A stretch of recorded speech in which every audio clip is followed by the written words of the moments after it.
Trading commodities involves buying and selling contracts for raw materials or primary agricultural products. Here's a basic guide.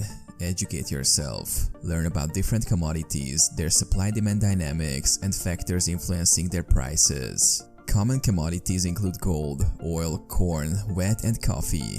Choose a broker. Select a reputable commodity broker or trading platform.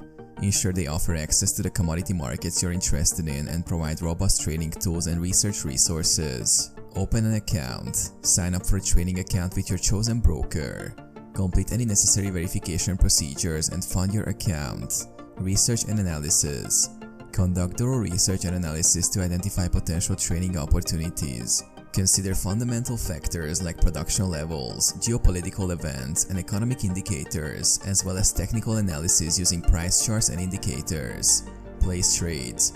Once you've identified a trading opportunity, place your trades through the broker's trading platform.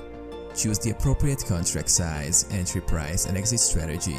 Monitor your positions. Keep a close eye on your commodity positions and market developments.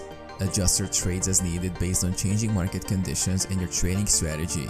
Risk management. Implement risk management techniques such as setting stop-loss orders to limit potential losses and diversifying your trading portfolio across different commodities. Stay informed. Stay updated on market news and events that may impact commodity prices. Continuous learning and staying informed are essential for successful commodity trading.